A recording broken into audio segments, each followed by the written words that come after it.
વડોદરા મહાનગરપાલિકાની રાબેતા મુજબ મળતી સામાન્ય સભા શોકદર્શક ઠરાવ બાદ મુલતવી રાખવામાં આવી હતી. વડોદરા મહાનગરપાલિકાની મળેલી સામાન્ય સભા પૂર્વ ડેપ્યુટી મેયર અને પૂર્વ સભાસદના દુઃખદ અવસાનના પગલે આગામી તારીખ 24/3/2025ના સોમવારના રોજ આ મુલતવી કરવામાં આવી હતી.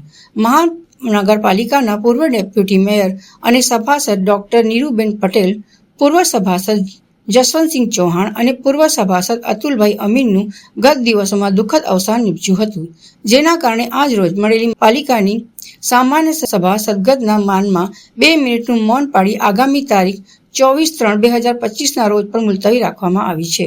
વડોદરા મહાનગરપાલિકાના સર સયાજીરાવ સભાગૃહમાં મળતી સામાન્ય સભા આજરોજ જે સામાન્ય સભા મળી હતી, આપણે સૌ જાણીએ છીએ તેમ વડોદરા મહાનગરપાલિકાના પૂર્વ ડેપ્યુટી મેયર અને પૂર્વ મ્યુનિસિપલ સભાસદ શ્રી ડૉક્ટર નીરુબેન હસમુખભાઈ પટેલનું તારીખ 11મી માર્ચ 2025ને મંગળવારના રોજ 78 વર્ષની ઉંમરે દુઃખદ અવસાન થયું છે. તો વડોદરા મહાનગરપાલિકાના પૂર્વ મ્યુનિસિપલ સભાસદ શ્રી જસવંતસિંહ ચૌહાણનું તારીખ 10મી માર્ચ 2025ને સોમવારના રોજ 79 વર્ષની ઉંમરે દુઃખદ અવસાન થયું છે. અને વડોદરા મહાનગરપાલિકાના પૂર્વ મ્યુનિસિપલ સભાસદ શ્રી અતુલભાઈ નગીનભાઈ અમીનનું તારીખ 19 માર્ચ 2025ના બુધવારના રોજ 62 વર્ષની વયે દુઃખદ અવસાન થયું છે.